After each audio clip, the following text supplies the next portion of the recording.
আজকের ব্লগটি শুরু করছি কিছু বাজার গোছানো আর হচ্ছে টুকিটাকি কিছু রান্নাবান্না নিয়ে। আসসালামু আলাইকুম, কেমন আছেন সবাই? আশা করি সকলেই ভালো আছে। এটা হচ্ছে রুই মাছ, ওজনটা ছিল প্রায় 3 কেজির মতো। তো যাই হোক, মাছটা একদম লাফানো অবস্থায় কেনা হয়েছে, কিন্তু বাসায় আনতে আনতে মারা গিয়েছে। মাছটা কিন্তু অসম্ভব ভালো ছিল এবং এটাতে প্রচুর পরিমাণ ডিম। যদিও আমি ডিম মাছ পছন্দ করি না, তারপরেও দেখা গিয়েছে যে কিনতে হয়েছে, কারণ এখন সব মাছেই কিন্তু ডিম অনেক বেশি, কাটতে অনেকটা হ্যাসেল পোহাতে হয়েছে। এই মাছটা আমার মা কেটেছে, উনি মাছ কাটাতে অনেক বেশি দক্ষ, তারপরেও দেখা গিয়েছে যে উনিও কাটতে একেবারে অবস্থা নাজেহাল হয়ে গিয়েছিল, যেহেতু আমার বটিটা ছোট। তো যাই হোক, আমি এই মাছটা কাটার পিছনে অনেকটা টাইম ইনভেস্ট করেছি, আমার মাও অনেকটা কষ্ট করেছে। আপনারা যারা আমার ব্লগ ভিডিওগুলো দেখতে পছন্দ করেন তারা কিন্তু অবশ্যই লাইক কমেন্ট ও শেয়ার করতে ভুলবেন না। পরবর্তীতে যেন আমি আরও ভিডিও তৈরি করার ইন্সপিরেশন পাই, সেই জন্য কিন্তু অবশ্যই লাইক কমেন্ট করবেন এবং চাইলে শেয়ার করে দিতে পারেন। আমার ভিডিওগুলো যদি পছন্দ হয়ে থাকে আপনার, অবশ্যই আমার পেজটি ফলো দিয়ে থাকবেন যদি ফলো না দিয়ে থাকেন, আর যদি ইউটিউব থেকে দেখে থাকেন অবশ্যই সাবস্ক্রাইব করে দিবেন। আমি কিন্তু দৈনন্দিন কিছু কিছু টুকিটাকি কাজ শেয়ার করার চেষ্টা করছি আমার ব্লগগুলোতে।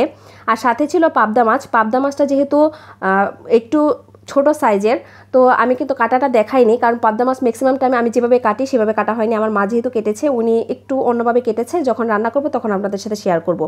আর মাছগুলো যেহেতু আমি সবসময় পরবর্তীতে কাটি, যে যখন রান্না করি তখন কাটি, কারণ হচ্ছে আমি একসাথে অনেকগুলো মাছ কাটতে পারি না, খুব বেশি দক্ষ না। তো যাই হোক, আমার মা সবই আজকে গুছিয়ে দিয়েছে। টুকিটাকি ভেবেছিলাম যে আরও কিছু গুছানো শেষ করে ফেলবো, কিন্তু আসলে সম্ভব হয়নি, কারণ আজকে আমার হাজব্যান্ড বাজারে অনেক বেশি লেট করে গিয়েছে, তার জন্য সমস্যাটা হয়েছে। সেই জন্য আজকে আমি খুব ছোট ছোট ক্লিপগুলো শেয়ার করেছি, সব রান্নাগুলো শেয়ার করিনি। আজকে রান্না করেছিলাম হচ্ছে গরুর মাংস, চিংড়ি মাছ ঢেঁড়স দিয়ে রান্না করেছিলাম, আর হচ্ছে রান্না করেছিলাম লাউ ভাজি, এগুলো রান্না করেছিলাম। তো শেয়ার করবো ইনশাল্লাহ পরবর্তীতে। যেহেতু আজকে অনেকটা মাছ কাটার পিছনে সময় ইনভেস্ট করে ফেলেছি, সেই জন্য আসলে এত লম্বা করে শেয়ার করলাম না, কারণ তারপরে অনেকটা লম্বা হয়েছে ভিডিও। আপনারা যারা দেখতে পছন্দ করেন ব্লগ, তারা অবশ্যই পরবর্তীতে আমার ভিডিওগুলো দেখবেন। এখানে আমার মাছটা কাটতে অনেকটা টাইম লেগেছে। আমার মা যেহেতু মাছ কাটে অনেক বেশি দক্ষ, কিন্তু আমার বডিটা ছোট ছিল বলে ওনার অনেক কষ্ট হয়েছে, অনেকটা টাইম লেগেছে আসলে কাটতে। দেখে নিশ্চয়ই বুঝতে পাচ্ছেন যে অনেকটা কষ্ট হয়েছে, এবং মাছটাও কিন্তু অনেক বড় ছিল।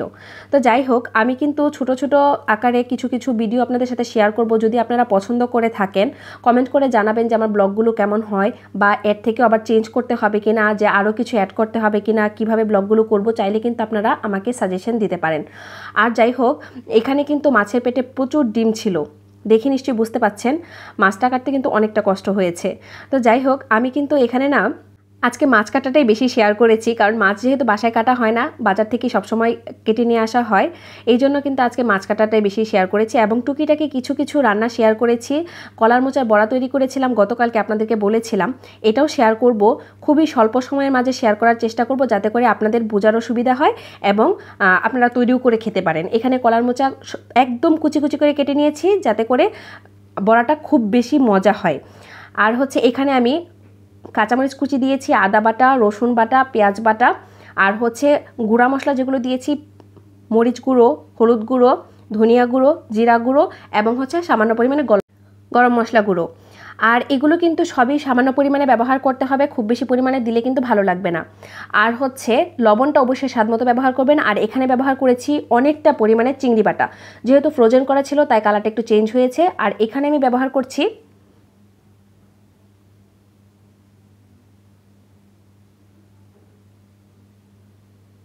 চালের আটা। চালের আটাটা অবশ্যই ব্যবহার করবেন। অনেকে চালের আটা বলেন, অনেকে চালের গুঁড়ি বলেন। আমাদের ময়মনসিংহে কিন্তু চালের গুঁড়ি বলা হয়। তো চালের আটা তারপরে আমি বলে দিলাম, অনেকে হয়তো চিনতে পারবে না চালের গুঁড়ি বললে। তো এখানে যে গুঁড়া মশলাগুলো আছে সেগুলো দিয়ে দিলাম, কারণ একটু চেপে চেপে মেখে নিতে হবে। সামান্য পরিমাণ পানি ব্যবহার করবেন, তাতে করে কলার মোচাটা একটু নেতিয়ে পড়বে। আর যদি পানিটা না ব্যবহার করেন তাহলে কিন্তু জোড়া নিবে না, এই জিনিসটা কিন্তু মাথায় রাখতে হবে। আমি প্রথমে ভেবেছিলাম যে পানি না দিলেও চলবে, কিন্তু আমার মা বললো যে না, পানি ব্যবহার করতে হবে, তা না হলে কলার মোচাটা অ্যাডজাস্ট হবে না চালের গুঁড়ির সাথে।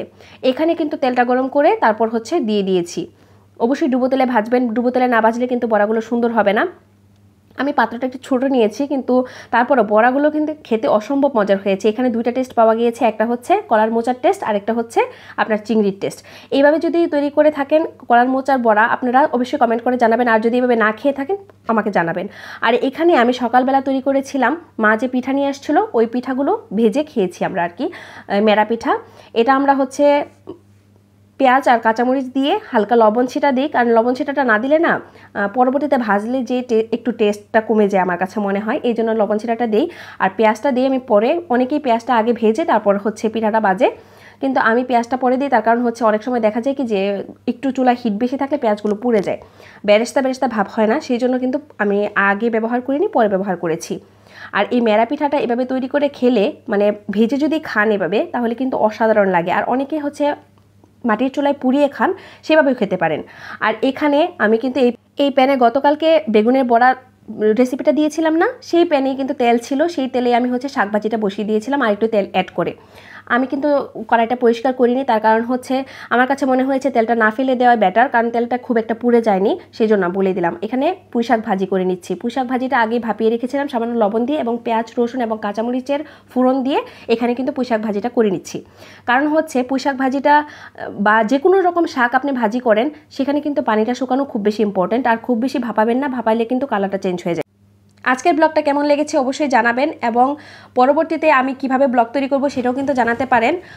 তো ভালো থাকুন, সুস্থ থাকুন, পরবর্তী আরও একটি ভিডিওতে দেখা হবে। আল্লাহ হাফেজ।